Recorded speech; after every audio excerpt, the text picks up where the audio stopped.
ओम श्री स्वस्ति महागणाधिपतये नमः। श्री महासरस्वत्यै नमः। श्री सद्गुरुदेव चरण कमलेभ्यो नमः। मनोजवं मारुततुल्यवेगं जितेन्द्रियं बुद्धिमतां वरिष्ठं वातात्मजं वानरयूथमुख्यं श्रीरामदूतं शरणं प्रपद्ये। कृष्णाय वासुदेवाय हरये परमात्मने प्रणतक्लेशनाशाय गोविंदाय नमो नमः।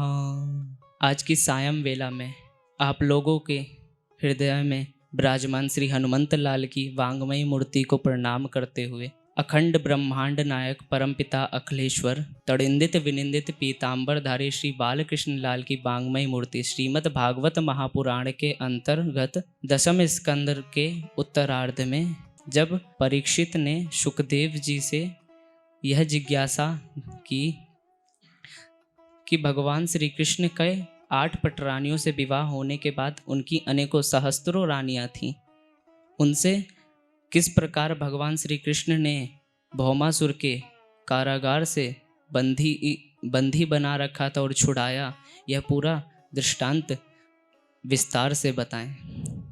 तब श्री सुखदेव जी ने उन्हें बताते हैं कि भौमासुर इंद्रेण ऋत छत्रेण ऋत कुंडल बंधुना, कि भौमासुर ने ऋत छत्रेण हरण किया, किसका? वरुण के छत्र का हरण कर लिया था, और ऋत कुंडल बंधुना जो माता आदिति थी उनके कुंडलों का भी हरण कर लिया था, और मेरु पर्वत में स्थित मणि पर्वत नाम का स्थान जहाँ पर देवता आकर घूमा करते थे वह स्थान भी छीन लिया था।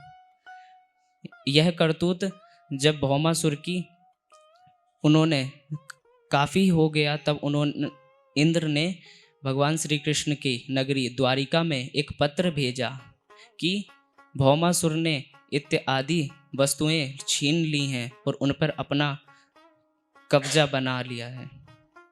यह सुनकर भगवान श्री कृष्ण सभार्या अपनी भार्या के साथ गरुड़ारूढ़ा गरुण जी पर सवार, जो उनके वाहन है उस पर सवार होकर प्राग ज्योतिषपुरम ययो, जो भौमासुर की राजधानी है प्राग ज्योतिषपुर, वहाँ गए। अब वहाँ जाकर जो भौमासुर था उसकी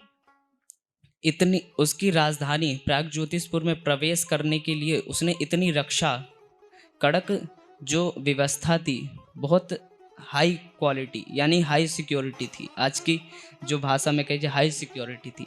सर्वप्रथम क्या था? गिरई दुर्गई शस्त्र दुर्गई, गिरई दुर्गई पर्वत के द्वारा जो पर्वत थे उनसे दुर्ग यानी कि घेरा, चारों ओर से घेर रखा था, और शस्त्र दुर्गई अलग अलग शस्त्र लिए सैनिकों को खड़ा कर रखा था, चारों ओर से बंद कर रखा था। फिर बाद में जलाग्नि नील दुर्गमम, जल और अग्नि और नील वायु यानी कि जल अग्नि वायु से 4 दीवारें खड़ी कर रखी थी।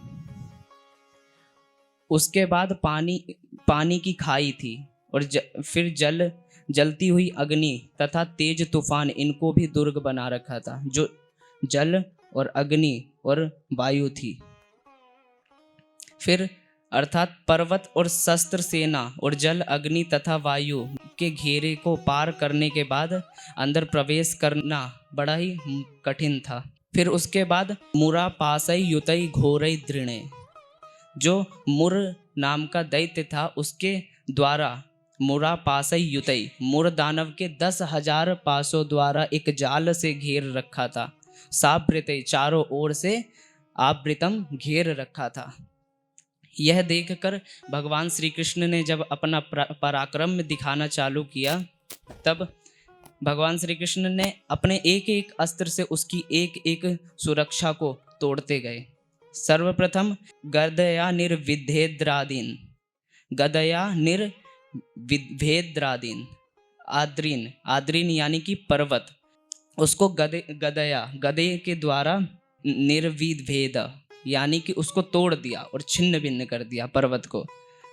फिर शस्त्र दुर्गाणी सायकई, और बाण के द्वारा, सायकई बाण के द्वारा शस्त्र दुर्गाणी, शस्त्र जो का जो दुर्ग था उसको भी तोड़ दिया।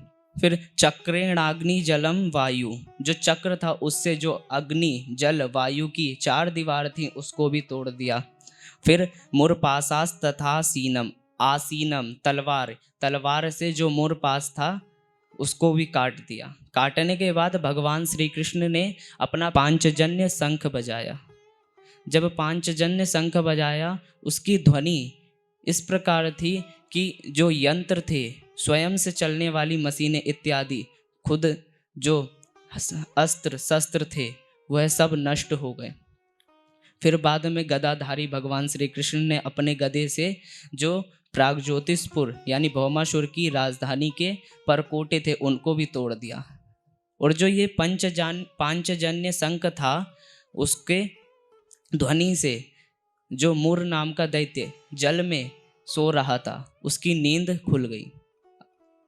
भगवान के जो शंख की ध्वनि थी वह इस प्रकार थी जैसे मानो प्रलय कालीन में एक बिजली की घनघनाहट हो, उस प्रकार भगवान की शंख की ध्वनि थी।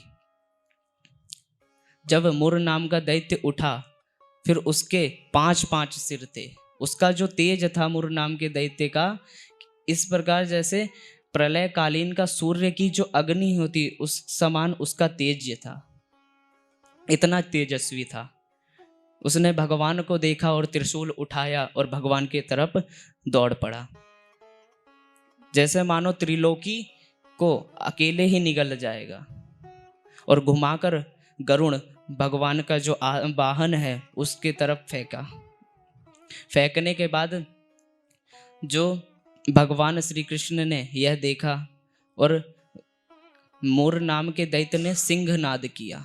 जो सिंहनाद पृथ्वी, आकाश, पाताल और 10 दिशाओं और ब्रह्मांड में भर गया। यह देखकर भगवान श्री कृष्ण ने अपने हाथ से 2 बाण छोड़े और जो वो त्रिशूल गरुण जी के तरफ आ रहा था उसको भी नष्ट कर दिया। यह देखकर आगे मुर नाम के दैत्य को अति क्रोध आया। फिर उसने गदा छोड़ा और गदाधारी भगवान श्री कृष्ण ने भी गदा छोड़कर उसके गदा को चूर चूर कर दिया।